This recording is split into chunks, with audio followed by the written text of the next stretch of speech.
221 TV ñu leen di nuyu di leen dalalaat ak jàmm ci seen émission face à l'actualité tey ñu am mbégte contentement ak honneur bu rëy dalal fii kilifa bu mag ñu koy wax ak monsieur Tamsir Faye di directeur agence nationale pour la promotion et l'emploi des jeunes monsieur Faye naa maa ngi nuyu sëñ bi maa ngi nuyu di nuyu seen auditeurs yi ak seen auditrices yi di rafetlu invitation bi nga xam ne invité nga ñu ko pour ñu ñëw partager ak yéen actualité bi ak li nga xamante ni ñu ngi koy def ci suñu wàllu liggéey di nuyu équipe bi ma fekk fii yëpp di remarquer ne c'est une équipe très jeune et ça c'est encourageant voir que vraiment ba ma ñëwee jeunes yu bëri laay fekk c'est quelque chose qui frappe et c'est quelque chose de salutaire donc di leen di gërëm di leen di sant di ñaanal yàlla aussi mbir mi yokk parce que di ñaan aussi ñeneen parce que lu nga xam ne day indi liggéey ndaw yi rek loolu lu baax la dañ ko war a encourager te ñun ci yoon la ñuy dox donc maa leen di gërëm di leen sant bu baax ci invitation bi. d'accord ñu lay gërëm aussi di la sant ci ñëw bi nga ñëw déplacement bi disponibilité bi bon sans suite.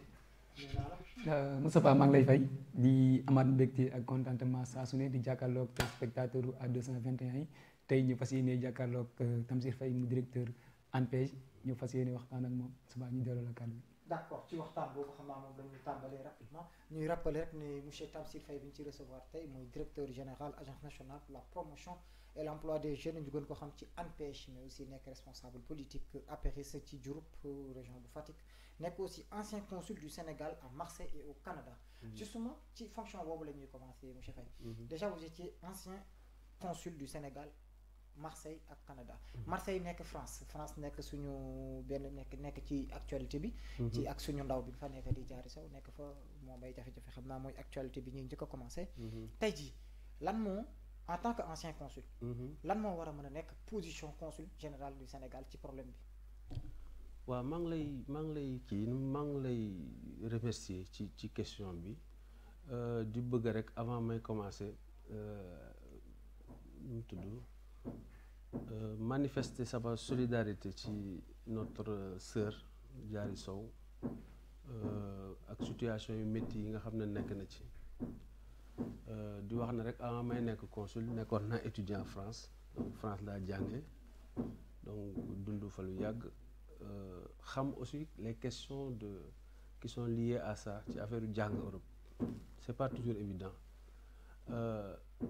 situation bu demee nii consulat bi ak institution étatique yi nekk foofu yëpp muy ambassade service de gestion accompagnement rek la ñu war a indi Diary Sow parce que en vérité je pense que wax bi bari na les gens Sénégal wax bi bari na ci Diary Sow xelel la parce que je pense qu'elle a 20 ans c'est ça nekk prépa c'est pas n'importe quoi prépa affaire bu doy waar la affaire bu métti la am nañ ci bëri yoo xam ne dañ ciy jële problème ñi bàyyi muy dox ba dog bu affaire yi fekk ko ci yàlla def na ba wax nañ ne gis naa communiqué buy wax ne gis nañ ko lu ñuy wax Sénégal man lu may lancer message bi may lancer rek mooy nit ñi bàyyi ko tranquillement il faut que les gens lui laissent la laisse tranquille ñu bàyyi ko mu giif dal ñu wàññi médiatisation bi parce que li tax moom mu bàyyi ba fugué ba dem du à mon avis du lu simple yaa ngi dégg mën na nekk lu nekk donc je pense que wax bu bari bi du participer à la tranquilliser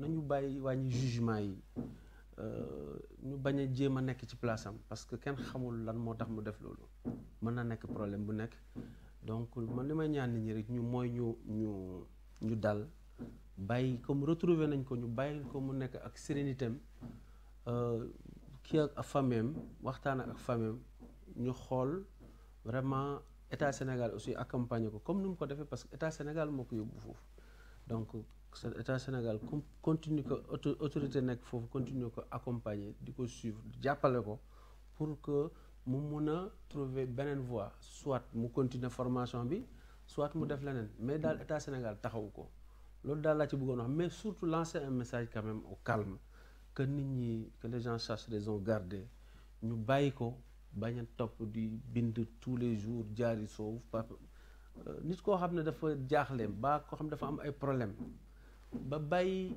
école am fugué dem réeri kooku suñu continuer di wax ci moom est-ce que li tax mu dem loolu tax mu def leneen parce que kenn xamul ci état psychologique bi mu toll donc yaakaar na ne le sens de la responsabilité indiquerait que nit ñi bàyyi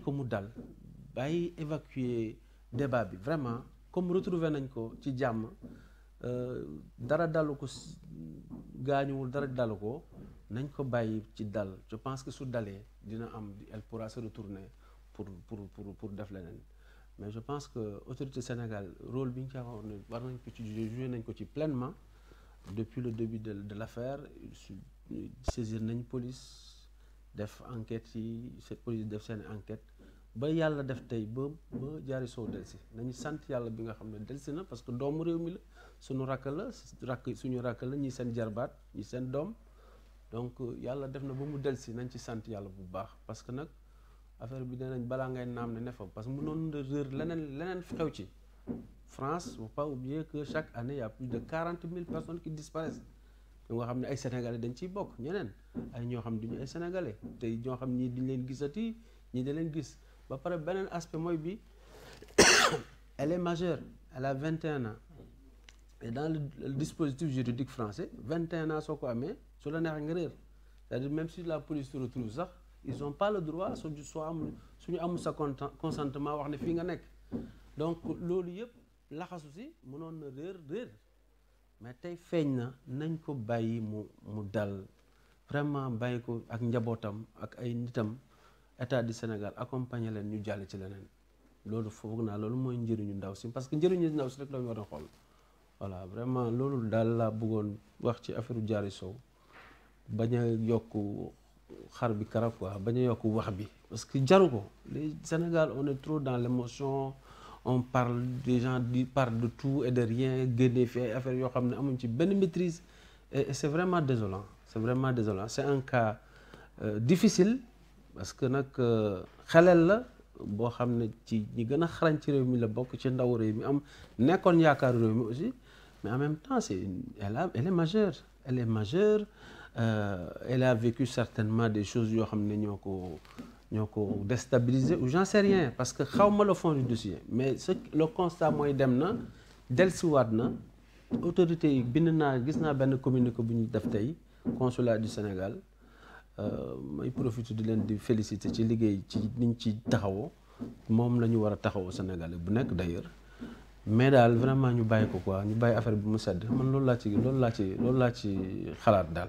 d'accord donc xam naa ne ci position boobu on va duñ la pousser trop kon ñuy wax ci loolu donc dama lay bàyyi ak Samsidine peut-être ñu jàll ci beneen point actualité. peut-être balaa ñu jàll foofu noonu moom mu ñuy wax benn affaire bu am solo ni nañ bàyyi Diary Sow mu nekk mu dal ndax xale la mais est-ce que tamit jotul ñi nga xam ne ñoom ñooy autorité étatique yi ñu xoolaat seen position par rapport ak situation bi nga xam ne moom moo dal Diary Sow pour bu ëllëgee ñu xool ni ñu ci taxawee su ñu gisee par exemple Serigne Mbaye Thiam ni mu ci defee à la place du consul il a communiqué il était en train de communiquer à la place du consul lettre bi mu génnee moo gën a créé waat polémique est-ce que lettre boobu noonu nekkul woon da ko waroon a garder mu bàyyi consul bi gérer affaire bi moom. je suis parfaitement d'accord avec vous man wax naa ko ak le directeur des bourses bu nekk France sama xarit la sama rakk la moi je pense que il faut pas qu'on loolu laay wax rek c'est-à-dire avec tout le respect que j'ai pour le doyen Serigne Mbaye Thiam peut-être émotion bu bari moo ko jàpp mais je pense que la lettre là n'avait même pas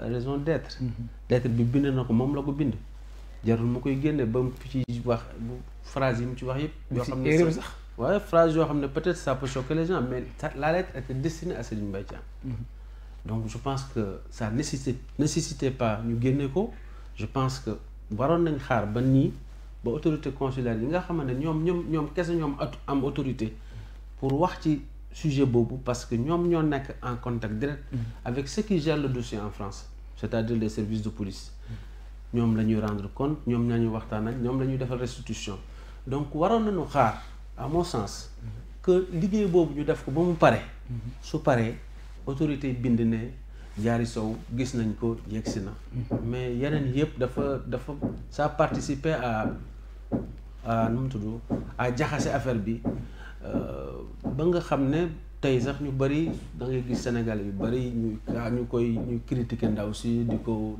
xaxar. Encore une fois de plus, nous ne sommes pas des juges.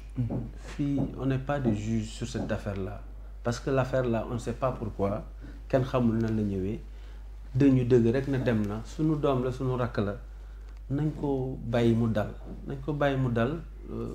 yàlla dimbale ko pour que situation bu mu nekk mu gën ci yàlla indi xelam pour mu mën a reprendre ay jàngam parce que loolu rek mooy ci njëriñ leneen ñi des yëpp ay polémique inutile la ay def ay une yu rafet ak yooyu def nit ñi ñëw lire ko mais tout ce qu'on fait là c'est quand même xaleel la suñu doom la te mën na am ay conséquences yoo xamante ne kenn xamul fan lay yem parce que ki nga xam ne dafa fugué parce que dafa am lu ko métti mbaam am lu ko déstabiliser kooku peut-être loolu mu ngi ci moom ba léegi yaa ngi dégg donc à force ñu koy accabler di ko acculer je pense que mën na indi leneen donc nit ñi vraiment nit ñi nañu liñ ci waroon wax yëpp wax nañ ko bàyyi ak ay njabootam ak autorité ñu xool nan lañ ko jàppale pour mu mën a dellusi. d'accord justement kon ñu jàll ci deuxième point d'actualité bi mu nekk affaire Boubacar Seye arrestation. tey jii mu nekk loo xam ne indi na coow bari na tey benn kàddu la ñu jël teg ko ci ndoddu état muy dañu jàpp ne dañu nekk ci état boo xam ne dafa répressif. waaye ndax yow noonu nga ko gisee.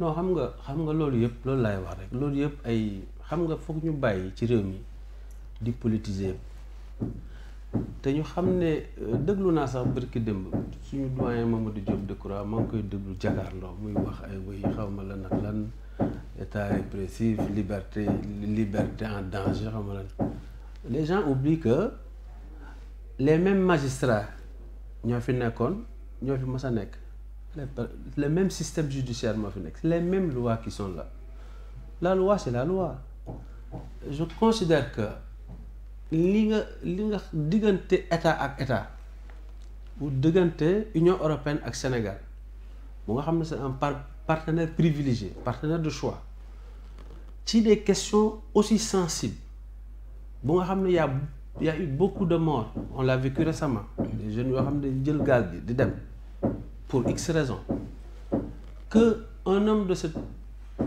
envergure taxaw ne woy dañu jël xaw ma 118 milliards lu gën a simple kay mooy suñ la wooyee yow nga ne am nga preuve suñ la wooyee nga indi preuve yi je pense que la redevabilité ça ne doit pas causer un politique ça doit tout le monde ñëpp dañ leen war a teg ci le même niveau ñu xam ne réew mi muy moom muy keneen muy man kenn amul droit di wax loo xam ne mënoo ko justifier parce que ça s'appelle de la diffamation et c'est puni par la loi et si situation yi lañ nekk je vois pas pourquoi État du Sénégal. Mais bon, il n'a pas été poursuivi pour diffamation. Il a été poursuivi pour diffusion de fausses nouvelles. Ouais, mais ça, diffusion de fausses nouvelles, ça conduit à ça. Da ngay wax loo xam ne amul. Après soo ko caractériser diffamation lay nekk à l'endroit de l'État ou c'est à peu près la même chose. Mais quand tu dis des choses yoo xam ne c'est pas vrai ou en tout cas tu n'as pas les preuves pour nga démontrer ko ça pose un problème. Et sur des questions de partenariat yu nga xamante ne c'est très stratégique pour l'État du Sénégal et l'Union européenne on n'a pas le droit de venir accuser des gens man mii di wax ak yow nous on a sur les fonds européens am na fonds yoo xam ne dañ ciy jot à travers la coopération allemande à travers la coopération GIZ à travers la coopération espagnole l'article que l'Union européenne a sorti hier pour dire que ces fonds-là sont suivis, il y a des audits et tout ça. Mais c'est vrai. Nous, les programmes que nous développons avec la GIZ, c'est des programmes transparents pour nous. Donc tu ne peux pas dire que l'argent là, comme ça, décrété que dañ ko luubal. Su nekkee da nga am ay preuves ne dañ ko luubal su la police wooree mais nga wone ko soo ko amul ñu teg la loxo. Moi je pense que kenn bëggul nag kenn dem kaso man yéenewuma kenn dem kaso mais nag liberté d'expression c'est pas la liberté de tout ce qu'on veut la liberté d'expression c'est dire des choses yu nga xam ne qui reste dans le cadre de la loi soo ko defee soo dépasser la loi mbaa nga wax la nga xam ne loi waxu la ko loi dina dal sa kaw ci cas boobu la ñu nekk tey voilà ma koy ñaanal nag mu gën ak jàmm mun a gis njabootam mais nañu muy moom muy activiste yi muy ñeneen parce que dañu nekk ci dëkk boo xam ne lu neex waaye wax te loo xam ne tegoo ko fen loolu aussi loolu day yàq réew parce que loolu après du nekkati sax démocratie c'est de l'anarchie on ne peut pas dans un pays fouler les lois les lois du pays dire ce qu'on veut accuser ay nit saaga nit da ngeen koy gis tous les jours des gens qui sont ici nekk ci réseaux sociaux yi di saaga nit ñi di leen di lu leen neex ñu wax loolu aussi mënul continuer on construit pas un pays comme ça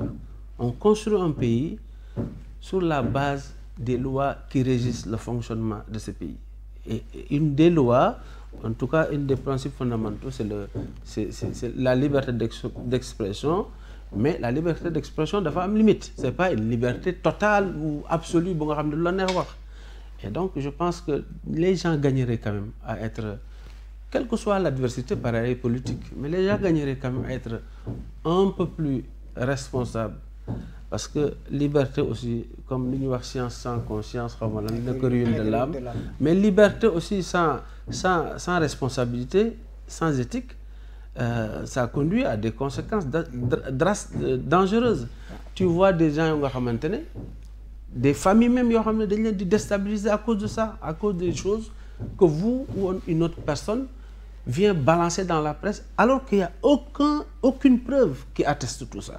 Je pense que on doit quand même je comprends les gens qui s'indignent en parlant les activistes sont dans leur rôle ñoom Alioune Tine tout ça ils sont dans leur rôle j'ai entendu récemment quelqu'un dire activiste waruñ ko tëj mais activiste c'est soit un citoyen soit un être humain qui a égale dignité que tout le monde et à qui la loi s'applique donc bindu ci ay loi yoo xam ne dañuy appliquer wu ñu bàyyi activistes yi donc on est dans rupture d'égalité la ñu nekk ci état bi je veux dire que on est tous au même pied d'égalité devant la loi nga si tu t'appelles l'activiste tu t'appelles Massamba ou Mademba tu as une obligation de respecter la loi mais aussi loolu tamit est-ce que respecté nañ ko ci beneen classe bi nga xam ne mooy les hommes politiques parce que foofu la ñu gën a sentir inégalité bi am ci comme homme politique yan comme en fait parce que dañu gis benn cas bu ñu jëlee benn aspect mu nekk liberté provisoire semaine passée wax nañ ci dañuy liberté provisoire yi dañuy seetlu tey ñi gën a bénéficier wu liberté provisoire Sénégal le constat est réel mooy borom doole yi la mooy nitu politique yi la et tout le temps gëj nañ fi dégg wala man dégguma fi kuñ ne dafa amoon na liberté provisoire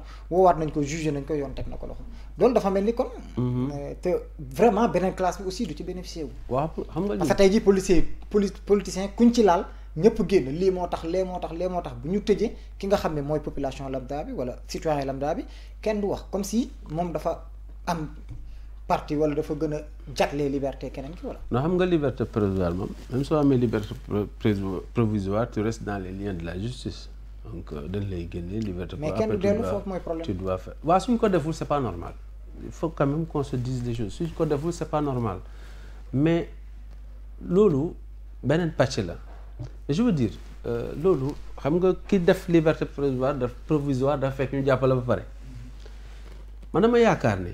mën nga opposé wu ak nit te doo ko sosal mbaa doo ko wax lu amul on peut s'opposer il y a des arguments yoo xam ne parce que nous on fait pas tout à merveille hein. Il y a des choses yoo xam ne sur suñu gestion peut-être am na mën nañ ci wax et de façon légitime mais quand les gens passent le temps à sortir des choses yoo xam ne ça repose sur rien pour déstabiliser la population ou déstabiliser le pays ou apeurer les gens ça pose problème parce que nag liberté d'expression bu nga xam ne la déclaration universelle des droits de l'homme je pense moo ko consacré ce sens liberté d'expression defuñ ko pour que ma jël la di la sosal di la waxal loo xam ne amul ak lu ma wax léegi ak kaw mënti doon sooy wax ci nit dara da ngay am preuve ci li ngay wax soo ko amul daan mën na tegu sa kaw mën nañ la ñàkk daan nag mën na mais su nit ñi ki ngay wax ki ngay ciblé s'il juge que moom yow li ngay wax méngoowul ak lu mu def méngoowul ak lu am il a le loisible de mu atterrir la devant les tribunaux ou pas yaa ngi dégg des fois nit wax fi lu rëy ci nit kooku bàyyi ko mu jàll mais des fois aussi nga wax ay situation nit ñi attraire la devant les tribunaux et sanction bi daf lay dal c'est ce cas-là c'est un cas man je pense que ce cas-là c'est encore plus grave parce que dañu nekk ci situation contexte bu mu ko waxee la quand des gens sont là à régler des questions d'immigration où il y a eu des situations difficiles des familles qui ont perdu leurs enfants des jeunes à la fleur de l'âge jël bateau yi du dem nga taxaw ne way autorités yi ñoo luubal 118 milliards loolu soo koy wax mais da nga ci am ay firnde soo si amul firnde état du Sénégal ak état bu mu mënti doon mën na teg ay daan sa kaw si base u diffusion de fausses nouvelles ou diffamation donc bu ñu gisee par exemple cas Boubacar Seye c'est juste toppee nañ ko diffusion de fausses nouvelles ñuy wax loolu noonu mais yaa ngi doon wax ne la loi elle est impersonnelle yëpp la fi nekkal mais suñu gisee ni Moustapha Cissé Lo li nga xam ne dafa ànd ak yéen taxaw biir assemblée nationale porte ay accusations yu gën a graaw yi nga xam ne moom la wax to pare mu tugg ci nga xam ne kii dafa wax sax financement la wax moom ay drogue la tudd wax affaire bu nga xam ne moo gën a graaw te ba léegi sax procureur woowu ko est-ce que nit ñi duñ jàpp ni 2 poids 2 mesures boobu noonu moo nekk di dox certains yi dañuy wax ne boo nekkee dans la mouvance présidentielle ku la neex mën nga attaquer mën nga ko jiiñ da la neex kenn du la def dara mais boo nekkee dans l'opposition wala nga nekk ci benn société civile bi soo attaquer le pouvoir rek ñu convoqué la est-ce que côté boobu noonu tamit waaw mais loolu xam nga loolu yow ci dëkk bi nga dëkk yow yaa ngi seet li xew ci dëkk bi man de dama bëggoon ñuy wax ne woy Sénégal dictature la ñu yóbbu leen ci dëkk dictature dinañ xam lan mooy dictature parce que dëkk bii ngay gis koo xam ne suba ba ngoon day taxaw di xas président Macky Sall ci télé yi di ko saaga sax d'ailleurs saaga tous les activistes là seen sport favori mooy saaga Macky Sall président Macky Sall suba ngoon te dara du leen ci fekk des insultes des qualifications yoo xamante ne du teggine ay wax yu tegginewul la ñuy teg ci président suba ngoon te kenn du leen inquiété donc loolu lu débat bi c'est pas ça on ne peut pas dire dëkk bi ne dëkk bi du dëkk droit loolu kenn mën na ko wax non waxuñu du dëkk droit maanaam 2 poids 2 mesures bi ñuy wax ne Moustapha Cissé Lo ay accusations yu gën a graaw yu xam nga kii dafa ne état du Sénégal dafa détourné mais moom dafa wax lu gën a graaw ne xaalis bii dañuy defee nangam ak nangam fii lañ koy kiiwee accusation yi ci kenn aussi waaw mais Moustapha Cissé Lo non xam nga kii tuddul tamit kii dafa ne les régimes qui sont succédés la wax mais Moustapha Cissé Lo dafa ne xaalis bii la ñuy defee nangam ñii ñu ngi nangam Moustapha Cissé Lo waaw cher Moustapha Cissé Lo député oui honorable député Moustapha Cissé Lo il a porté des accusations sur en tout cas kenn xamul sax ki mu accusé il a parlé comme ça. Peut-être ça aussi c'est le mais problème. Et même je vais aller plus loin. Moi je suis pas d'accord. De toute façon, moi je suis pas d'accord que muy Cissé Lo muy keneen. Je suis pas d'accord. S'il y a un poids noonu nga ko waxee 2 poids 2 mesures, c'est regrettable et c'est pas acceptable. Mais l'attaque la déclaration de monsieur Seye, c'est une déclaration gravissime dans le contexte. Attention, on parle quand même des affaires étrangères, des rapports entre l'Union européenne et le Sénégal, d'un pays, des pays amis qui nous soutiennent sur beaucoup de choses. Ñu nga xam ne dañu bëgg war a xam affaire bi fu mu jaar te ay programmes yu bari dépendre ci contexte de crise bu nga xam ne ay jeunes yu bari ñu ngi ciy dee nga taxaw fii parce que da nga am sa ONG nga ne woy Moustapha Cissé Lo su waxoon ne yow diw da nga luubal mais kooku da koy porter plainte mais Moustapha Cissé Lo il parle comme ça xam nga ku wax ne mais moom dafa nii sax na ko procureur woo mu wax ko waaw d'accord mais xam nga procureur mënul di woo nit koo xam ne day wax des paroles c'est vrai que quand tu l'entends mais c'est ça vise personne nit ñi ça peut être n'importe qui voilà je comprends les gens qui utilisent ces arguments là mais suñu delsee ci cas bi kii dafa ne les régimes là ñun la wax rek. non dafa ne les régimes qui sont succédés. mais c'est nous qui sommes là aujourd'hui. c'est nous qui sommes là. il faut quand même que man déglu naa ko. c'est nous qui sommes là dans un contexte difficile. où le monde entier nous regarde et qui se permettent de jeter du discrédit sur les politiques de jeunesse. Il a même le droit de le faire. Mais il n'a pas accusé des gens sur des choses yoo xam ne amul prévu. Et d'ailleurs, je vous ai dit que l'Union européenne est venue derrière. J'ai vu le communiqué hier où ils disent que tout ça, c'est pas vrai. Que les fonds sont bel et bien surveillés, qu'il y a des audits, il y a un suivi. Et donc, moom su ko police wooyee mais na dem yóbbu kii preuve yi mu yor. mais est-ce que du état à la place de l'Union européenne. moo waroon a génn ne xaalis bi fii ak fii ak fii la dugg. transparence non ça va il faut pas quand même. non pour question la poser pour la transparence. non la transparence. waaw état ne xaalis bi jot nañ ko ñun temps lañ jot. fii ak fii ak fii la dugg. keroog dalal nañ fii maître Tine aussi Sams. une question avocat la mais dafa am ñaari mbir yu mu wax yoo xam ne dafay laalaat dossier bi. benn état du Sénégal ni mu tëddee boo amul préjudice ci dara mënoo ko porter devant les tribunaux mais aussi. dafa wax ne état ni mu tëddee boo giñee da ngay indi preuve. mais c'est loolu mooy dëgg. ça veut dire que nekkul ne ki nga giñ mooy ñëw naan lii la. mais yow mi ko giñ yaa war a indi preuve. ça veut dire que juridiction bi noonu lay. xam nga waxuma en dehors de kii de Boubacar Seye dañuy génn par exemple l'état du Sénégal fi nga xam ne par exemple le président Macky Sall daf ñu vendre la transparence est-ce que buñ accusation yu mel nii bu jógee les Sénégalais ont le droit de savoir loolu suñu droit la mu génn ne leen kii li muy wax du dëgg. attends je donne kii li muy wax du dëgg. xaalis boobu noonu temps la ñun liñ ci jot temps la fii ak fii lañ ko dugal léegi boobaa sax sénégalais yi dañuy xam ne carrément ni le gars li mu wax donte que accusation yoo la wax amul preuve état du Sénégal génnee na preuve kon jàpp bi yoon la c'est juste une question man loolu laa wax quoi. ah d'accord ma ne xam nga Sénégal am na ay corps de contrôle. Sénégal am na assemblée nationale politique publique yi yëpp dañ koy def assemblée nationale. amul xaalis bi ñu fi utiliser te nit ñi xamuñ fu mu dugg. yaa ngi dëgg. maa ngi lay dégg monsieur Seye moom moo accusé état Sénégal ne dañu détourner 118 milliards. mais suñ ko wooyee waaye laa kay c'est pas un problème su nekkee ne am na ay preuves. ñu woo ko devant les tribunaux mais mu mun a joxe ay preuves mais s'il n'est pas capable de donner les preuves moo indi situation mu nekk ni encore une fois de plus ñu koy ñaanal yàlla. yàlla génne ko ci situation. ñu jàll ci beneen dossier de justice justement dina xaw compliqué mu nekk beneen dossier boo xam ne tamit l'affaire des 94 milliards qui a été classée sans suite. tey xam nañ ne doo juriste impliqué woo ci directement mais autorité nga ci dëkk bi. war nga ci am lecture juriste de formation la. voilà mu ngi noonu donc ça c'est vraiment super donc. dégg nga gis nga léegi ban lecture ngay def ci classement sans suite. waaw mais mooy li ñuy wax rek. xam nga il faut que les gens Sénégal ñu bàyyi di politiser affaire yu bëri. Qui est à l'origine de cette affaire-là? Monsieur Ousmane Sonko. Moom moo koy wax. Qu'est-ce qu'on a découvert, c'est que même lui-même il négociait avec des trucs avec la vidéo là, l'audio boobu génnoon. En vérité,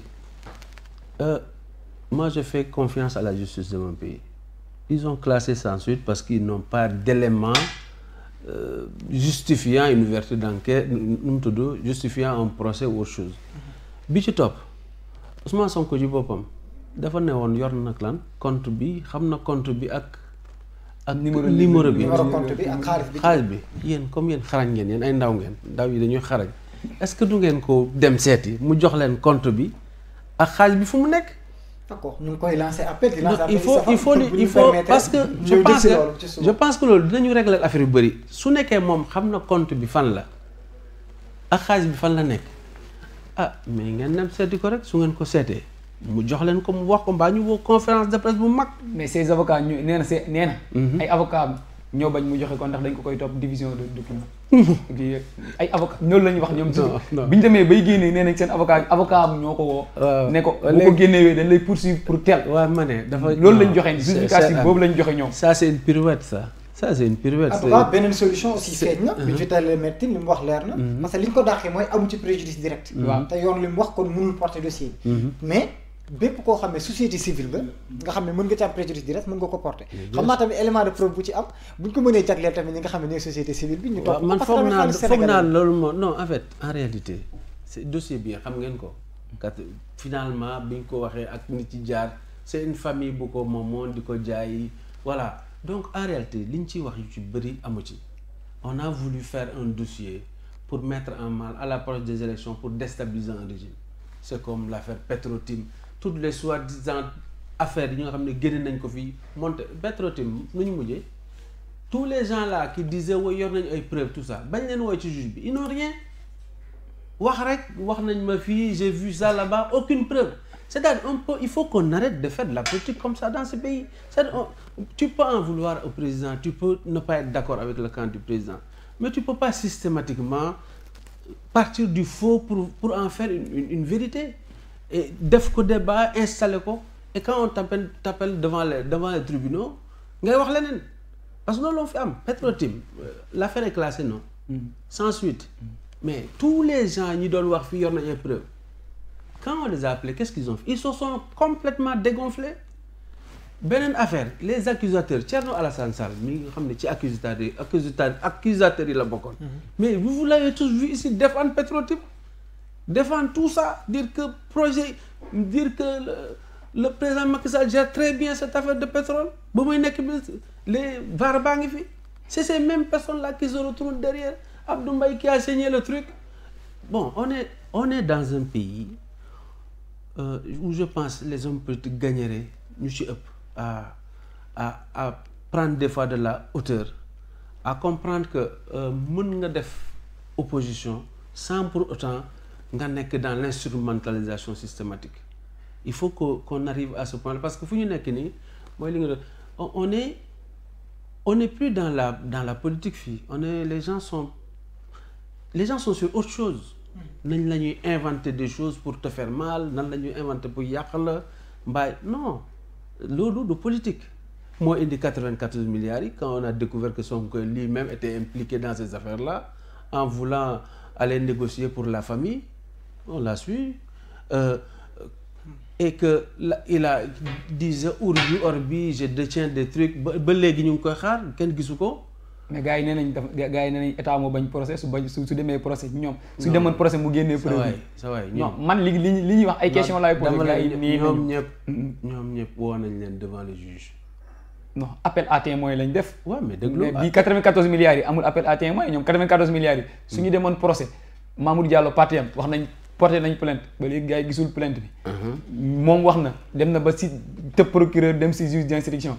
est-ce que peut-être gars yi ñuy wax ne keroog ñoom seen camp dañuy wax ne état moo bëggul mu leer mais bu bëggoon mu leer léegi ñu ubbi dossier. non état yow kay maa la xam nga yooyu ay état bëggul mu leer ñoom dañu c'est-à-dire ñoom ñëpp li ñuy wax dañ ko tegul ci fenn état bëggul mu leer xanaa affaire bi classé nañ ko sans suite. voilà ñu koy classé sans suite kay am na lu ñu ci def du dëgg. surtout que sax justement. am na ñu ci woo et puis ñi nga xam ne yor nañ ay preuves. Ils ont tous les moyens pour sortir les preuves pour jox ay nit comme ni ngeen wax par exemple. Justement, c'est ça la solution. mbaa ñu woo Transparency International. mbaa toutes les ONG qui Amnesty mu ngi fi société civile mu ngi fi forum civil mu ngi fi forum civil mu ngi fi ñëpp donc ñu ngi ñaan ñëpp aussi dañuy ñaan ñëpp. qu'ils n'ont qu'à donner xaalisu Sénégal xaalisu contribuable la kon bëgg nañu. justice am ils n'ont qu'à donner ki ko mën a porter ku am preuve na nga ko jox kooku mu porter ko pour l'intérêt du Sénégal. nañu jox les éléments à ces organismes là qui sont ici comme des sortes de vigies de la démocratie, de la bonne gouvernance. Il y en a ici, Transparency, ONG yu bari nañu dem ci ONG yi ñu jox leen document ñu ne banque bi fii la nekk xaalis bi fii la nekk ñooñu ñu porter combat yi comme histoire de se soustraire de cette soi-disant épée de Damoclès bi nekk seen kaw voilà qui est à mon avis imaginaire. C'est imaginaire. Imaginaire. Moi je pense que cette affaire comme toutes les autres affaires yu nga xam ne jéem nañ ko agiter fii c'est des affaires purement politiciennes qui ne reposent sur rien que sur la fertilité de l'imagination de ces gens-là ni plus ni moins. Justement donc voilà xam naa ñu ngi espérer ne tôt ou tard dossier boobu nga xam ne soxal na Sénégalais aussi ñu xam fu xaalis bi jaar lépp ci wàllu bonne gouvernance dinañ ko jagleel ñi nga xam ne ñooy waa société civile ku ci mel ni forum civil ñuy nuyu le doyen Birahim Seck di ñuy nuyu de passage. xarañ ngeen ah foog ngeen comme ay jeunes ngeen foog naa mag yi sax mënu mais yéen su ngeen ci jógee dem seeti Sonko. dinañ en tout cas bu ñu génn fii ñu ngi lancé appel bi dinañ jël contact ak camp Pastef effectivement jéego yooyu dinañ ko ci dox pour xam ba xam preuve yooyu mën nañ ko jébbal ñi nga xam ne ñooy waa société civile pour ñu poursuivre combat bi pour l'intérêt des Sénégalais ni mu ko taxawoon a jug moom président Ousmane Sonko. donc justement ñu ngi nekk ci première moitié suñu émission di rappeler ne ñu ngi recevoir monsieur Tamsir Faye DG ANPEJ agence nationale pour la promotion et l'emploi des jeunes nekk suñu gan ci face à l'actualité xam naa dañuy dugg rek ci deuxième sujet bi justement bi ñu évoqué actualité bi tey nga toog fi fi comme DG ANPEJ. tout à fait ñu dugg ci ANPEJ boobu dugg aussi ci liggéeyam.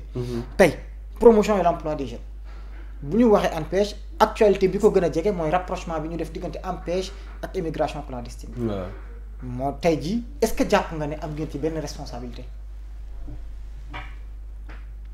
est-ce que am nañ responsabilité ci jeunes yi doon dem di jël non mais xam nga je pense que ñun ñëpp am nañ ci responsabilité tout le monde parce qu'en réalité la question de l'immigration des jeunes c'est pas fondamentalement lié à une question d'emploi.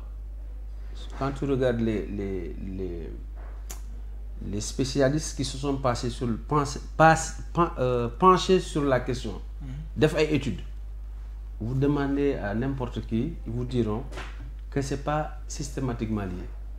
Il y a certainement des problèmes d'emploi, mais il y a des gens beaucoup de gens qui partent, qui ont des métiers, qui ont des emplois et qui ont laissé leur emploi ici, ñu dem seen yoon. Il y a des enseignants qui partent, il y a la dernière, il y a une dame qui avait appelé à Saint-Louis, son fils était à la poste. Il y a des gens qui ont des métiers libéraux qui partent parce qu'en réalité, beaucoup de gens pensent que dañu war a tekki Europe. Mais beaucoup de gens pensent que c'est plus facile de réussir en Europe. Où les gens ont des rémunérations ici yoo xam ne doy leen ñu wuti le meilleur lu gën ci ñoom. Am na nag les pêcheurs par exemple, il y a beaucoup de quand j'ai eu l'occasion d'aller sur le terrain vers Niodior tout ça, vers Toubacouta, où nous avions eu la chance de rencontrer les maires de la localité. Il y a un village sérère, moi je suis un sérère, un village de cette localité-là qui s'appelle Niodior, où le maire nous a dit que partir en Espagne, c'était pas forcément une histoire d'emploi. Da ngay gis ku ci am ñaar ñetti gaal di pêcher di ñëw, mais da koy bàyyi dem Espagne parce que tous les villages pratiquement y en Espagne. Il y a beaucoup de gens qui sont en Espagne et par mimétisme, les gens vont en Espagne. fii ci dëkk bi dañu wante dëgg ñun bi ñuy gën a nekk booy mais Europe ngay rêver matin midi soir dan ngay def ba dem Europe da ngay gis ku tabax ay truc nga ne waaw c'est fini yaa ngi dégg te kooku xamoon na la def ba am xaalis boobu ba pare Europe boobu ak Europe bi bokkatul. Donc je pense que ñun ñëpp ñu sommes responsables ci idée bi nga xam ne am nañ ko ci extérieur ci aussi adulation bi nga xam ne dañ koy def ñu jóge extérieur parce que réew mi dañuy ku jóge extérieur dañ lay teg ci piédestal. Bon looloo fi am ñun ñëpp dañ koy sentir soo jógee extérieur bon léegi sax loolu foog naa commencé na wàññeeku ci réew mi mais à un moment donné soo ñëwoon jóge Italie ñëw fii xale bu jigéen bu gën a rafet ci koñ bi moom dañ lay may. Bon c'est compliqué, c'était ça à l'époque. Maintenant pression bi aussi et la précipitation bi man li ma gën a frappé ci réew mi mooy la précipitation, c'est-à-dire les gens sont pressés. Da ngay gis un jeune qui a 18 ans mën na lay wax dama bëgg a tabaxal sama yaay kër. 18 ans c'est pas l'heure du heure tabax kër. 18 ans heure jàng la. Et beaucoup de gens, tu vois jusque dans ta propre famille, tu vois tes jeunes frères. Les gens sont pressés. C'est comme si affaire bi suba lay jeex, vous comprenez. Donc je pense qu'il y a tout ça qui fait un cocktail bu nga xamante ne bon ça favorise cela. Maintenant recrudescence bi am avec la Covid aussi où beaucoup de gens yoo xam ne peut-être seen entreprise am na ay difficultés ñu possibilités yi nga xam ne nit ñi amoon nañ ko par l'appel d'air bu nga xam ne Espagne def nañ ko ci régularisation yi les gens sont partis mais xam nga la situation boobu ba léegi changé wul te nit ñi dematuñ.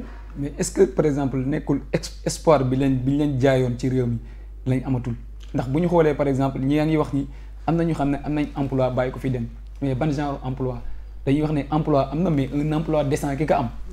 yaakaar naa ne doo ko fi bàyyi di dem à l'étranger. cher ami xam nga dëkk yooyu ñuy dem. ñoo ëpp emploi indécent te ñoom suñu demee foofu je suis pas sûr que ñuy def des emplois décents. mais ils sont rémunérés par exemple par rapport ak kii boobu noonu. fii bu ñu lay jox benn 50 000 foofu noonu ñoom dañu jàpp ne. ñoom man du ma wax man deew ma fa xaw ma lu xew. non man nag dama fa dem dund fa 20 ans. waaw ñoom dañ ne non je vais t'expliquer. xam nga les gens disent on les paye 1 million là-bas 1 million c'est ce qu'on dit.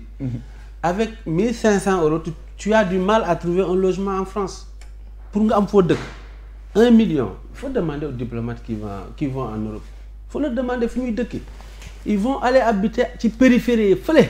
parce que ak li ñuy fayee ko mënuñu jël logement sax c'est compliqué quand tu es en Europe nga bëgg est-ce que tu sais qu'en Europe on a des gens qui gagnent 1000 et quelques euros di fanaan ci seeni oto parce que amuñ fu ñu dëkk c'est-à-dire le problème n'est pas aussi simple que les gens veulent le faire croire immigration su nekkee régulière bi nga dem ñefe mën na nekk mais il faut que nit ñi xam ne aussi conditions yi amoon à l'époque ba nit ñi di dem yow soo seetloo rek yow sa seetlu sa koñ regarde ceux qui viennent de l'Europe maintenant ak avant les gens construisaient tout ça c'est très rare maintenant il y en a plus beaucoup parce que la crise li mu impacté réew mi Europe dafa commencer crise bien avant la Covid yaa ngi dégg Covid dafa ñëw gën leen enfoncé regardez un peu la dernière fois j'étais à Paris le 24 ou 25 je regarde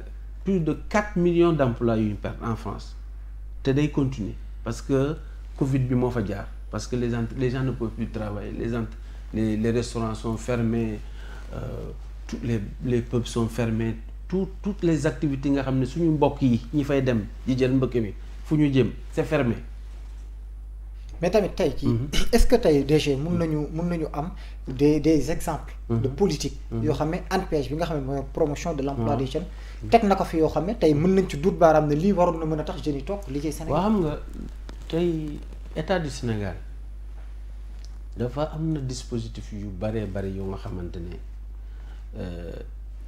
ñu ngi koy teg pour que ndam yi toog fi mais benn affaire am na nit ki nga xam ne dafa dugal ci boppam ne moom Europe rek la mun a tekkee amul looy def ba demul Europe ba jéem ko en tout cas je prends l'exemple de l'ADER ak ñun ñi on a fait du financement en 2019 et est-ce que vous savez qu'il y a des gens qui ont pris les financements de l'ADER yokk ci xaalis dem Europe loolu lañ ci mën damay laaj rek ki nga xam ne état da nga ñëw jox projet état ne lii laa bëgg a def état jox la xaalis ne la demal def ko le temps ñuy xool sax jël nga xaalis ba fay ko ay gaal dem sa yoon loolu lu ci état man état am na ay dispositifs ñun au niveau de l'ANPEJ ñun au niveau de l'ANPEJ on a des dispositifs yu nga xamante ne dañ ko teg pour jàppale ndaw yi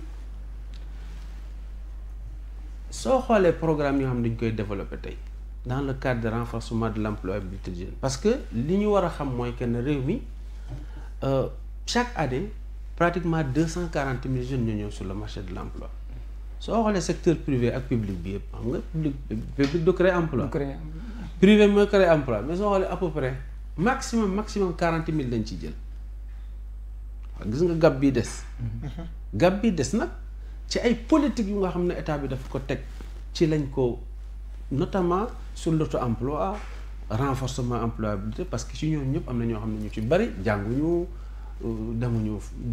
tamit ndax xool ngeen ni ngeen tegee politique yooyu parce que tamit bu dee financement rek ñu génne xaalis jox ko nga jox ko nit xamul nu ñu koy def mën na ci xalaat loolu peut-être est-ce que bu ñu tegoon politique bi ci yoon financement bi ñu tànn ki ñu koy jox tànn ci lan lañ ko koy jox ba pare mu am suivi wala mu am formation bu nekk en amont est-ce que tamit duñu gën a mën a utiliser xaalis boobu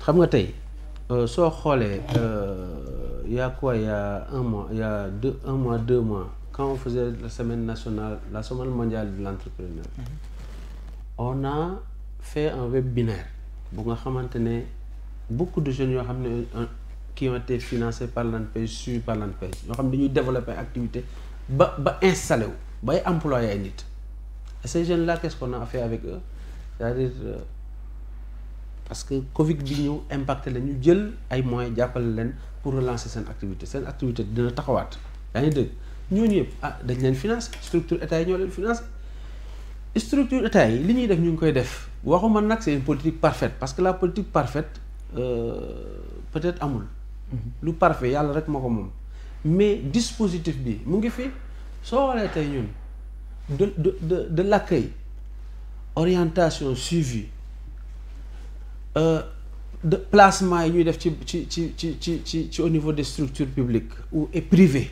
pour ñi nga xam ne jeunes yi nga xam ne am nañu ay profils yu nga xam ne mën nañ leen permettre ñu placer leen dans des entreprises tout ça parce que nous on fait du placement yeneen jeunes yi nga xamante ne nag dañuy ñëw dañuy waxtaan ak ñoom ñu xool lan la ñu bëgg yaa ngi dëgg ci formation parce qu'on fait beaucoup de formation.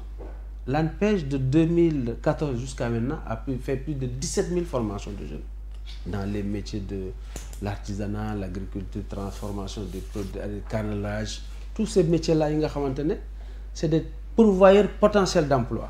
Nous avons formé les jeunes, financés.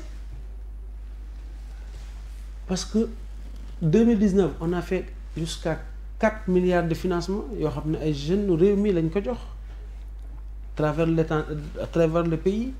Les jeunes, ils ont des suivre ils ont une activité de doxal ba créer yeneen même les permis de conduire yoo xam dañ koy def financement am na jeunes yoo xam ne dañ quand bu ñu doon leen di former c'est des laveurs de voitures aujourd'hui ils ont une petite affaire di dawal seeni taxi ak yooyu vous comprenez ak yeneen programme yoo xam ne dañ koy def on revient sur les fonds de l'Union européenne avec la GIZ avec les Espagnols les îles Andalous on développe des programmes yu nga xamante ne ak ñun suñu programme bopp yoo xam dañ koy def tey avec la coopération espagnole on a le projet de renforcement à l'auto-emploi des jeunes dans la région de Matam et de Saint-Louis bu nga xamante ne c'est un projet qui porte sur 245 millions je pense bu nga xamante ne dañ ci former nañ ci plus de 600 jeunes boole ci campagne de sensibilisation sur les risques de l'immigration clandestine et les opportunités d'emploi yi nga xam ne dafa am ci diwaan yooyu ñuy dem toute cette zone de Saint-Louis bu nga xamante ne y a pas mal d'opportunités yoo xam ne suñ ko expliquer ndaw yi ñun ak suñu équipe ànd ak ñoom et suñu équipe def une semaine dans la zone au final on sélectionne des projets sur 74 projets financés leen. Là, on va entamer un programme avec la coopération andalouse de 350 000 euros. Ça sera des centres pilotes, des centres de compétences dans le métier de la cordonnerie, la maçonnerie, avec menuiserie, avec yenen. Quand va commencer le projet? Non, ça va commencer, Inch'Allah, parce que la convention du Sénégal depuis avant la fin de l'année, ce sera 5 centres tests à Dagana, à Saint-Louis et à Richard Toll, je pense. 5 centres yoo xam ne on va formaliser l'informel.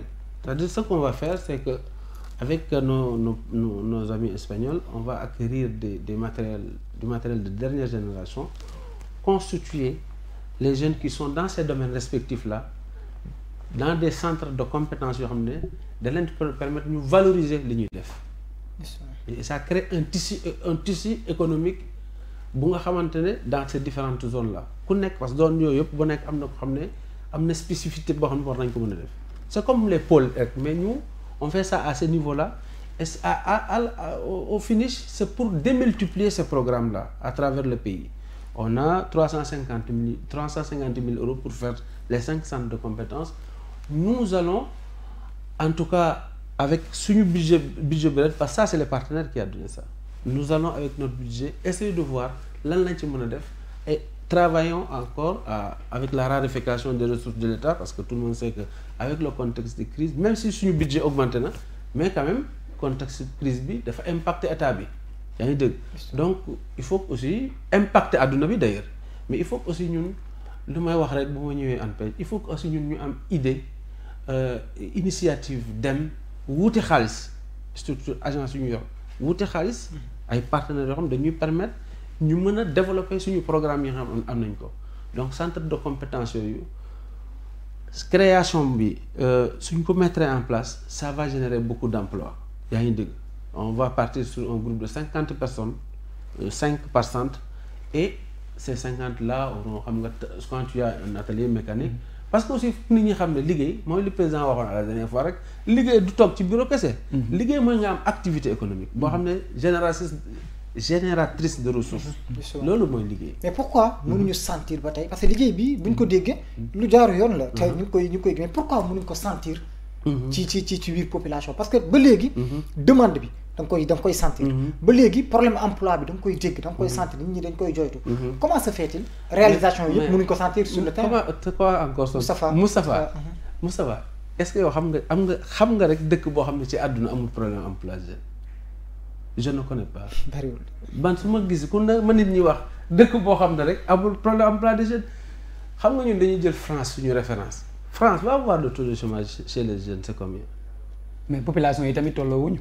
oui c'est pareil proportionnel. soo xoolee nombre d'habitants France ak nombre d'habitants Sénégal. bokkul doo xool pourcentage proportion non pourcentage proportion ba pare da ngay xool puissance état bi les capacités que état bi am. c'est la 4e puissance mondiale. mais même Amérique. mais attends Sénégal taux de chômage bi gën a 3e la jël ci monde bi non taux de chômage bi gën a actuellement oui donc là aussi moom c'est d'après le rapport de l'OIT bi c'est loolu extra même si gars yi véracité rapport bi contesté nañ ko et tout ça non xam nga mais tamit n'empêche loolu lañ fi am comme chiffre non xam nga le chômage Sénégal ñu bëri ñu leen di qualifier ay chômeurs duñu ay chômeurs parce que chômeur non c'est vrai non mais yow définition il y a des sans emploi et des chômeurs waaw le chômeur c'est quelqu'un boo xam ne am na formation ba pare tout ça quelqu'un boo xam ne amul métier amul kii du chômeur mais on met tout ça et je suis même pas sûr parce que les chiffres dont on fait part là kenn revendique ko donc laissons ces histoires de chiffres et je pense que même avec la période Covid c'est insensé pour man laa def amatul sens ñu nekk ci affaire chiffres rek way tout ça la vérité c'est que heureusement d'ailleurs que le président de la République a pris toutes les mesures mu jël pour accompagner l'économie sinon et aussi on a eu un bon hivernage bu nga xam ne ça a permis de maintenir un peu le taux de la croissance qui allait s'effondrer parce que dans tous les pays les gens ont vécu le Covid bi dafa impacter économie yi donc ñun ñi nga xam ne dëkk yi nga xam ne ñun amuñu doole ba pare amuñu une machine à cash parce que qu'est-ce que font les pays là les Américains les Français ils sortent le chéquier rek ils donnent nous on peut pas parce que on n'a pas un instrument monétaire bu ñu permettre loolu comme la Banque centrale européenne ou la Banque fédérale américaine boo xam ne ça leur permet de loolu la président Macky Sall doon wax mooy les critères de xaw ma lan pays nu tudd 3% de xaw ma lan à ne pas dépasser aujourd'hui gars yi explosé nañ ko c'est parce qu'ils ont cette capacité là ces pays là aujourd'hui soo xoolee par exemple France l'économie est les gens sont à temps partiel les commerces sont fermés et c'est l'État fait des chèques à tout le monde fait des chèques nous on n'a pas cette capacité là parce que justement aussi on maîtrise pas notre politique monétaire ça aussi non en fait c'est pas je pense parce c'est que pas les BCE et réserve fédérale boo xoolee États-Unis moo géré réserve fédérale non ñoom Europe ñoo géré en fait BCE mais ñoom la ñuy xaar ñu jox ñu non en fait jox ñu en fait liquidité en fait je pense que loolu yëpp mooy que les états yu am doole ils font les lois même dans ce domaine-là parce que tey soo xoolee gars yi toutes les règles yi ñu édicté woon tëbal nañ ko sortir la planche à billets tout le monde on aligne mais kon est-ce que joxul dëgg aussi le combat des activistes yi prôné ñu jël suñu indépendance monétaire non les activistes ñu ci wax lu ñu wax xamuñ ko ñu ci ëpp lu ñu wax xamuñ ko xam nga mais bu wax ñàkk indépendance monétaire Felwine Sarr la muy wax Felwine Sarr la muy wax si domaine boobu noonu xam nga ko non Felwine Sarr il n'a pas Felwine Sarr et même quand on a parlé du CFA xam nga lan la ci wax voilà Felwine Sarr n'est pas comme non même bu ñu waxul ci monnaie bi mais indépendance monétaire bi non mais indépendance monétaire c'est un souhait c'est loolu dafa war na mën a nekk mais il faut que am na yëpp ay processus la tout est histoire de processus mais ñu nangu ne déjà le combat est légitime aussi non xam nga combat bu ne war na mën a légitime c'est pas ça mais quand les gens font dans la confusion jaxase nit ñi pour flatter le patriotisme de je ne sais qui encore le débat c'est un débat économique c'est pas un débat de patriote ou un débat de non débat économique la man je suis pas un économiste xam naa ci tuuti mais je suis pas un économiste mais li ci gars yi ci wax économiste yi xool lañ ciy demee ñu ci bëri demewuñ ci xel affaire économie la non le franc CFA quoi qu'on dise c'est une monnaie qui se porte bien bu nga xam ne am na ay caution, c'est parce am que na ay garantie. déjà c'est parce que président moo ko wax nga jàpp ne c'est une monnaie qui se porte bien mais revenons par exemple par rapport à l'ANPEJ ñuy wax ni nombre d'emplois yi nga xam ne moom la créé.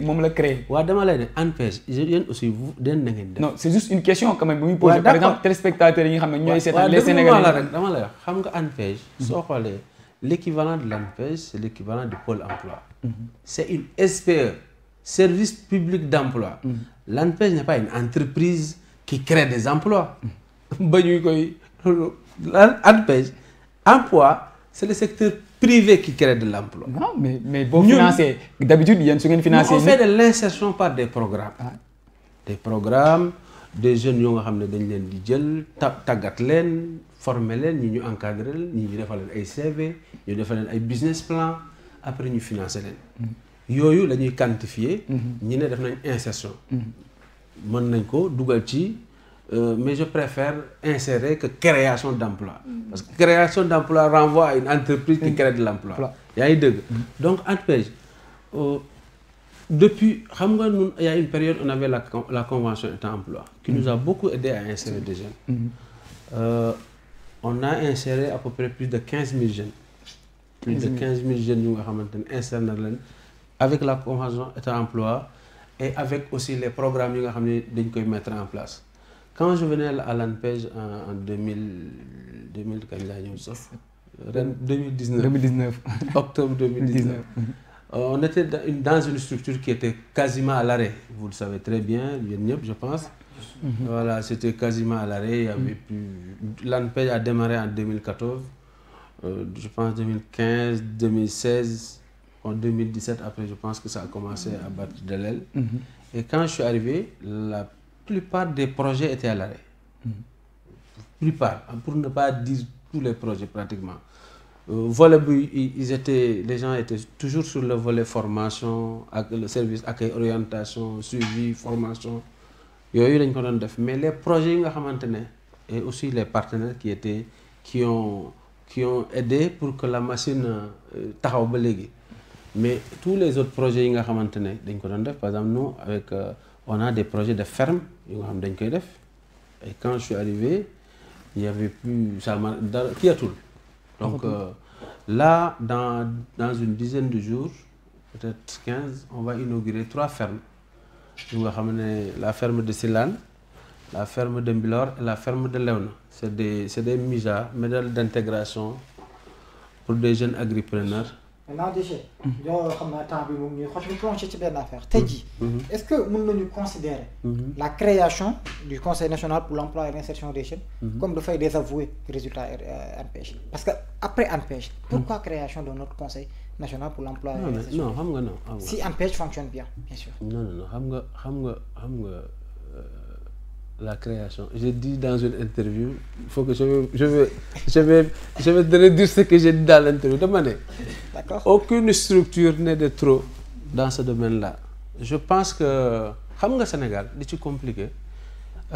Moi, que ANPEJ, moi, il y a une insertion des jeunes. Mais l'insertion, on le fait avec des outils aussi. On ne fait pas l'insertion comme ça. Parce que l'insertion, tu le fais avec des programmes. Les programmes, dans peu de temps, les centres d'incubation, on en a 16 avec la coopération espagnole. Pratiquement mais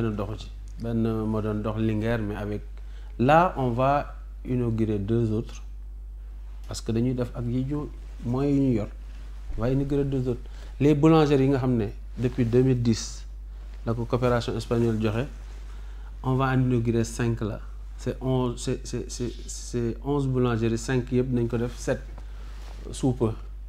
Et tout ça c'est pourvoyeur d'emploi. Les fermiers, minimum, il y a 20 personnes qui fermiers. Parce que c'est des fermes intégrées. Nous avons des embouches bovine, aquaculture. En tout cas pour la ferme test de Silane, aquaculture, maraîchage, embouche bovine ak aquaculture moy affaire pêche affaire voilà lolou day am fofu ak maraîchage pisciculture donc ferme yoyu soo xoolee soo demee à Silane aujourd'hui lépp pare na inauguration rek moo des. soo demee Silane c'est à Bambey waaw. soo demee. voilà soo demee à Léona pare na soo demee Mbilor c'est dans la Dagana pare na donc on va inaugurer ça pour dire aux gens que c'est possible de faire des choses et c'est des jeunes qui sont dans ce domaine-là. Les boulangeries on en a à Mbirkilane, on en a à Goudiri, on en a à Keur Madiabel et avec le partenariat public-privé on en a une à Guédiawaye et une à Pikine yu nga xamante ne incha allahu rabbi sous peu dinañ ko inaugurer les centres d'incubation pareil. On a le centre d'incubation de Tambacounda qui est dans le domaine du bois je pense ou de la mécanique, le centre de Richard Toll, 2 centres d'incubation à Richard Toll yu nga xamante ne muy 3 yoo xam ne dinañ ko inaugurer te yooyu yëpp dafa taxawoon yaa ngi dégg. Donc fatalisme amul suñu liggéey suñu le système d'information bi nga xam ne l'ANPEJ bi ñu koy créer le décret dafa ne le rôle de l'ANPEJ c'est mettre en place un système d'information sur le marché de l'emploi mooy guichet unique bi ñuy wax. Aujourd'hui 2014 ba léegi doxul defuñ ko tey def nañ ko gis ngeen article bi on a fait ça en une année, on a fait ça avec l'appui de la coopération française Pôle emploi qui nous a aidé à financer ça, nous a accompagné ba ñu am un système de dernière génération que nous comptons vendre. Nañ ko présenter institutions yi institutions réew mi yëpp assemblée un peu partout et nous comptons en faire le guichet référentiel pour tout ce qui concerne l'emploi des jeunes parce que ça aussi c'est un problème.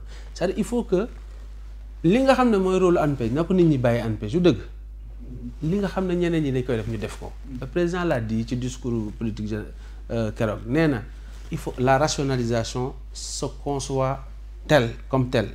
ANPEJ lii lay def DER lii lay def ma profiter aussi di wax résultat DER yi quand même. xam naa ne temps bi duñu ko may dañuy des ANPEJ na mais DG ñu laaj par exemple benn jour dañ la déggoon nga def déclaration si benn déclaration di wax ne finance nu mu tudd dette financement yi toll na ci à peu près 4 milliards foo ci toll ndax nit ñi dinañ fay te dañu war a fay ndax xaalis ñu lebal foo ci toll. Non en fait j'avais dit en 2019 nous avons fait des mais loolu laay wax c'est-à-dire en 2019 on a fait des financements boobu nag moo fi woon nag c'est un truc que j'ai hérité comme état continuité 44 milliards financement. Force est de constater que le remboursement ne s'est pas passé comme prévu.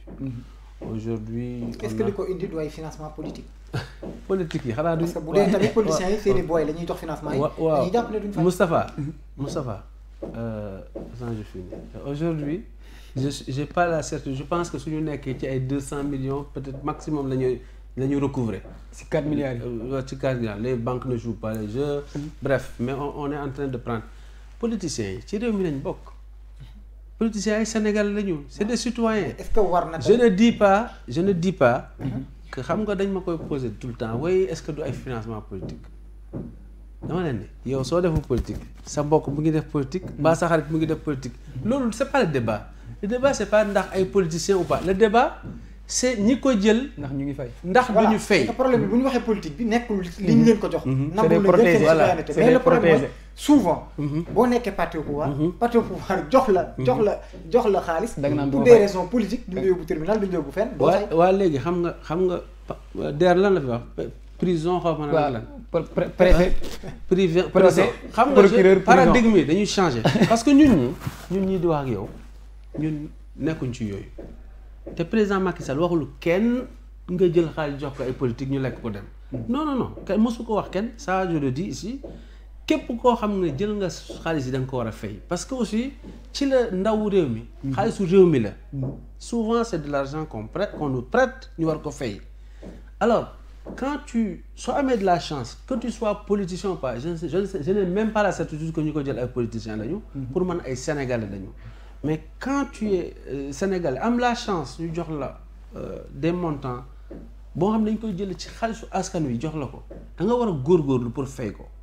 yaa ngi dëgg ak ku mu mënti doon nag ak parti boo bokk mën a bokk nous on travaille à ce que l'argent soit restitué. on a fait une convention avec la SNR c'est la Société nationale de recouvrement je profite de l'occasion pour saluer mon ami le directeur général. Qui Bassirou Ngom, la BND a signé, il reste que la BICIC. BICIC aussi, banque aussi, je parle la BICIC, bi nga xam ne suñu portefeuille foofu la ëppee. On met du temps à avoir une signature parce qu'ils sont défaillants. Parce que ñoom ñoo war a recouvrir xaalis bi, ils ne recouvrent pas. Donc on cherche une solution de substitution pour que xaalis bi ñu mën ko recouvrer, mais ils traînent le pied. Mais de toute façon, je me suis impliqué personnellement dans cette affaire-là pour que quand même ñi nga xam ne jël nañ xaalis bi ñu fay ko seen i morom ak seen i morom mën ci mën a jëriñoo parce que noonu la réew mi di avancé. signal que temps bi jeex na. et juste peut-être dama may rek ngir yàlla dama am benn question bu nga xam ne peut-être dañ ma ko yóbbante ndax le gars dama gis mu commentaire sur sa page Facebook mu ni ñoom avec l'ancien directeur dañ defoon séminaire de formation ñu def leen ay promesses ñu dañ leen di financer def nañ formation en entrepreneuriat ñu defaat beneen formation. le partenaire allemand dugal na xaalis bi pour ñu financer leen ñoom ba léegi jot ñu financement. le gars mooy ñan. benn Mbengue un certain Mbengue soo demee seen page Facebook ANPEJ discuter nañ sax. il m'a expliqué énormément de choses sànq léegi si kii bi discussion yi. mu ni ma il tenait à ce que peut-être nga jox apporter ci réponse ndax nekkul sa régime yow. ndax bëgg na leen rencontrer ngeen xam situation bi ndax ils étaient au nombre de 8 seen dossier dugal nañ ko yooyu yëpp ils ont financé d'autres personnes à leur place. mu xool yow soo mënee jàpp ngeen wax leen ni ñu kii quoi. waaw mais xam nga doléance la wax quoi. oui d'accord non mais je suis de tout cœur avec monsieur Mbengue. Je le connais pas mais en fait il faut savoir comment ça marche ces financements là. de la GIZ c'est un comité mixte. avec les Allemands avec nous avec une autre structure. nga xamante ne y a pas possibilité ils prennent les dossiers. ñoom ñooy xool dossiers yi comité man mii di wax ak yow sax j'ai pas de comment on appelle. comme li ñu na d'ailleurs j'allais oublier c'est comme li ñuy def tey nii suba qu'on va lancer le truc sur la migration circulaire légale avec le Québec où on a fait avec le centre culturel français à travers une plateforme boo xam ne Québec dañu jël ANPEJ comme partenaire pour le choix de travailleurs au Québec et donc 86 personnes seront remplies. C'est totalement les entretiens se sont faits sur webinaire avec les chefs d'entreprise qui sont au Canada et qui discutent avec tout le monde et sous peu je pense que les 86 personnes seront recrutées. C'est pareil dans ces affaires-là c'est la commission mixte qui est composée de l'ANPEJ de la GIZ et voilà. Je suis bloqué par le temps.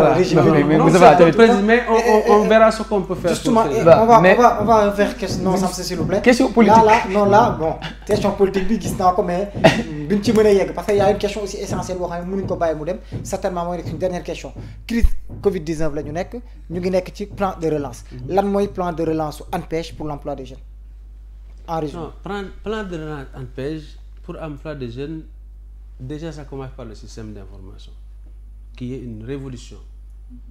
La première au Sénégal, le premier au Sénégal, le guichet unique, qui va permettre de dématérialiser tous les process et qui va permettre à un jeune qui est à Fongolemi ou chez mon ami là, en Casamance là-bas, à travers une connexion de je sais pas combien, de rentrer sur le site, pouvoir rentrer sur le site, de pouvoir faire son business, aider à faire un business plan et de pouvoir déposer un dossier sans pour autant se déplacer. Donc l'accès est facilité.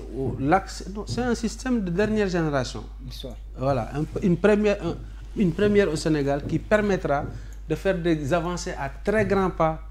Et c'est pour ça que d'ailleurs nous allons faire le plaidoyer pour que le président de la République décide que ce système soit le référentiel parce que c'est nouveau, ça permet de faciliter et de fluidifier et de participer à ce que les dossiers soient gérés de façon très rapide pour les jeunes et ça démocratise la chose parce que ça nécessite plus de présentiel.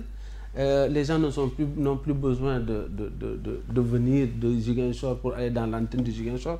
Les gens restent chez eux et nous allons travailler avec nos partenaires pour voir peut-être avec Orange ou les autres comment on appelle les opérateurs pour voir comment faciliter les jeunes à travers une puce et faciliter l'accession sur internet et sur le site et tout ça. Donc on fait la formation en ligne aussi déjà, on le fait déjà avec le Itagat mais ça sera intégré dans le site. Je pense que boobu dañ koy consacrer l'émission spéciale justement avec vous, monsieur le directeur. Non, je vais vous amener quelqu'un d'autre.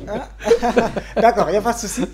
Mais quelqu'un de l'ANPEJ pour nous expliquer dans les détails tout ça, parce que c'est extrêmement important. Non, mais c'est vraiment important. Ce système d'information, je pense que tout le monde doit le porter.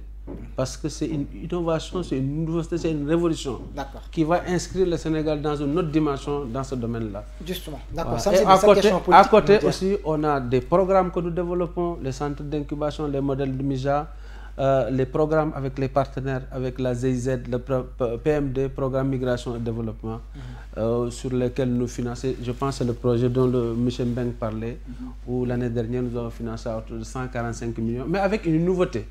Rupture dans un nouveau paradigme, c'est-à-dire on ne donne plus l'argent aux jeunes, on achète le matériel pour les jeunes et on a un consultant qui le suit pendant une année pour voir exactement. Ça, c'est une innovation de taille que nous avons amenée au niveau de l'ANPEJ. Voilà, je pense que ça permet d'éviter la dispersion des fonds ou l'utilisation détournement d'objectifs de l'argent. Donc ça, on fait ça avec les Allemands. La deuxième phase va commencer bientôt, avec un financement de 700 millions de la part de la coopération allemande.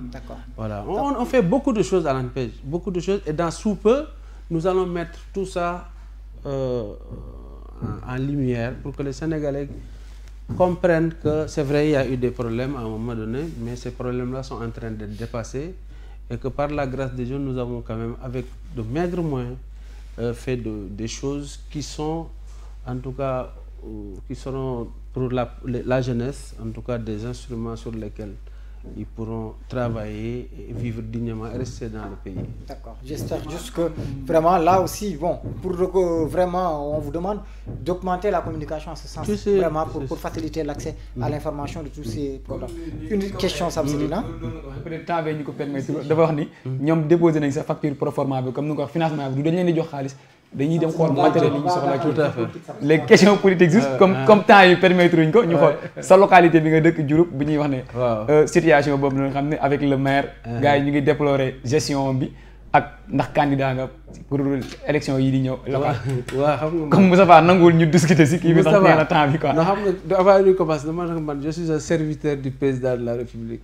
Donc moi ce que je fais c'est que moi mes responsabilités politiques jëlaguma ko foofu extérieur laa ko jëlee je suis membre fondateur de l'APR, peut-être le premier en France, même dans le monde j'en sais rien, mais ancien responsable de l'UJTL de France, donc samay kii politique foofu laa ko gën a kii. Donc je suis arrivé, mais sama rôle mooy aider à soulager les populations parce qu'il y a beaucoup de choses qui manquent du fait que un responsable zone bi amuloon un leader dans le sens où amul quelqu'un boo xam ne am na ay moyens pour def yenn affaire. Aujourd'hui par yàlla dimbali nañu lu tuuti li ñu am ou lu bari tout dépend appréciation bi ñu ci am ñu bokk ko ak population yi leen soulager taxaw ci seen wet dimbale leen pour que quand même li nga xam ne loxo président Macky Sall mënu fay si ñun suñu loxo yegg foofu.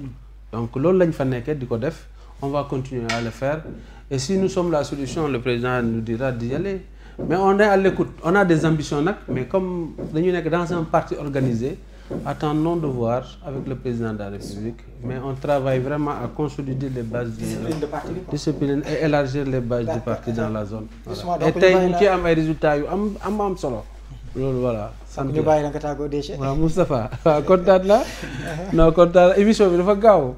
justement dafa gaaw mais ça fait plaisir mais vraiment ça fait plaisir et damay dellusi si li ma waxoon li ma doon wax rek au début. Ça fait plaisir de voir autant de jeunes ici. Ça veut dire que les choses bougent. Ça veut dire que lii rek baromètre la. C'est-à-dire qu'ils disent oui non liggéey amul non ça c'est pas ça c'est des histoires ça. Les problèmes, les mêmes problèmes, on les retrouve partout dans le monde. Vous allez en France, vous allez dans les quartiers, les cités, tout ça, vous avez plus de 25% de chômage. C'est ça la réalité. Vous allez aux États-Unis, les gens, on les sort dans les maisons parce qu'ils ne payent pas le remboursent pas de trucs. Un taux de 300 000 morts, le Covid, un taux de chômage qui explose. C'est la réalité du monde. Aduna bi mo démé non. Suñu dëkk yi nak tout est à faire, tout est à construire. L'avenir c'est ici. Donc nañu toog fii ci suñu dëkk bi ñeefe ko fi yàlla mën nañu ci jàppale parce que soo jógee fii soo demee Europe période yu ñu nekk nii ba nga xam Europe tuuti di nga xam ne métti na te soo jógee fii di nga dem keroog dëgg naa kii benn chroniqueur là nu may woy président dafa ne am na ay camp de concentration président yi mosul wax ne am na camp de concentration c'est-à-dire loolu aussi problème la ñuy wax ci télé yi Sénégal ñu ci bari xamuñ ñu ñuy wax dañuy wax rek président li mu wax c'est vrai mais quand aujourd'hui tout le monde sait que Berke Demb la basilique là mais y a des où on parque les gens dañ leen di parquer foofu defal leen ay tentes soo demee Espagne pareil les gens sont parqués amuñu liberté boobu ils n'ont pas la liberté d'aller venir c'est ça la vérité et ça c'est triste parce que quand tu vois des jeunes yoo xam ne dañu am benn métier fii bàyyi ko foofu dem pour ñu ci conditions yi parce que Europe moo métti parce que les extrêmes montent en Europe pourquoi parce que yéen gilets jaunes yi xanaa fekku leen fii gilets jaunes yi c'est un mouvement social bu nga xam ne parce que la vie est dure que on a failli même avoir c'est des soulèvements qui sont passés en France la 4e puissance mondiale dans un pays où les gens la pauvreté moo tax nit ñi jóg c'est la pauvreté les gilets jaunes c'est rien d'autre hein c'est la pauvreté endémique bu nekk ci société bi moo tax nit ñi jóg pour avoir un mieux-être.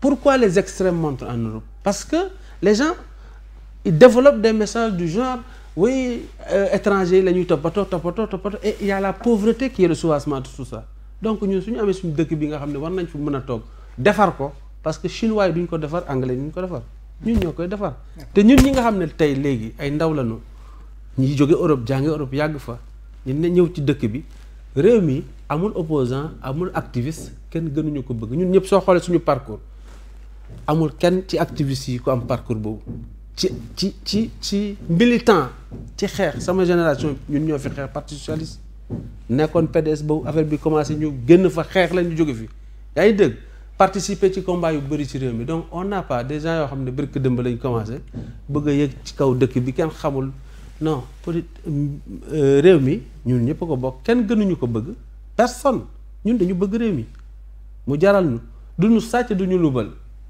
yaa ngi dëgg ñun suñu génération bi man de sama bopp duñu sàcc duñu lubal réew mi moo ñu intéressé résultat la ñuy wut te soo xoolee li ma la wax fii tey soo ko gisee li nga xam ne ay résultat la te c'est boîte boo xam bi ñu koy jël boobu c'était difficile aujourd'hui on parvient à faire des résultats parce qu'il y a pas de fatalisme suñu bëggee liggéey dañuy liggéey yaa ngi dëgg donc ci yooyu la ñu nekk pour mu am avancement ci réew mi mu am avancement ci jeunesse bi ñu génn ci préjugés yi ak ci caricature bi suñ ci génn rek réew mi dina dox parce que li ñuy wax ci ñun ou caricature yi soo xoolee ñi nekk camp bi ci ñoom la nekk mbaa mu ëpp ci ñoom.